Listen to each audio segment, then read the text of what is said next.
আসসালামু আলাইকুম রহমতুল্লাহ। ফ্রি লার্নিংয়ে আপনাকে স্বাগত।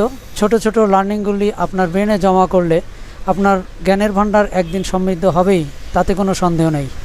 আজ আমরা শিখব একটা এক্সেল ফাইলে অপ্রয়োজনীয় খালি রোগুলো কিভাবে ডিলিট করতে হয়। প্রথমে আমি একটা এক্সেল ফাইল খুলে নিচ্ছি। আমার একটা এক্সেল ফাইল রেডি ছিল।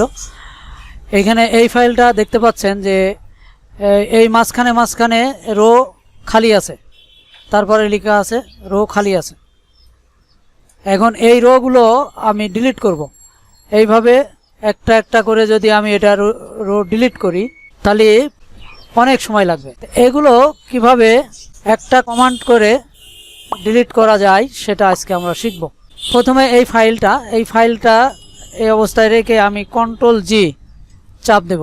কন্ট্রোল-জি চাপ দিলে এখানে স্পেশালে ক্লিক করলাম। এই ইন্টারফেসটা এখানে নিচে এই যে বাটনটাতে স্পেশাল লেখা আছে, স্পেশালে ক্লিক করলাম। করলে ইন্টারফেসটা আসলো, এখানে এই অপশনগুলো আসলো। এই অপশনগুলোর ভিতরে এখানে আছে ব্ল্যাঙ্ক। এই ব্ল্যাঙ্কটাতে টিক চিহ্ন দিলাম বা সিলেক্ট করলাম, করে ওকে বাটনে ক্লিক করলাম। করলে দেখা যাচ্ছে যে আমার এই ব্ল্যাঙ্ক রোগুলো সব সিলেক্ট হয়েছে। এবার একবারে আমি এই ব্ল্যাঙ্ক রোগুলো সব ডিলিট করে দেবো। আবারও কন্ট্রোল চেপে ধরে মাইনাস চাপলাম, মানে কন্ট্রোল প্লাস মাইনাস। কন্ট্রোল চেপে ধরে মাইনাস চাপ দিলে এই ডিলিট অপশনটা আসলো। এখানে ইন্টার রো, যেহেতু আমি ব্ল্যাঙ্ক রোগুলোকে ডিলিট করব এই জন্য এটা ইন্টার রো সিলেক্ট করে ওকে দিলাম।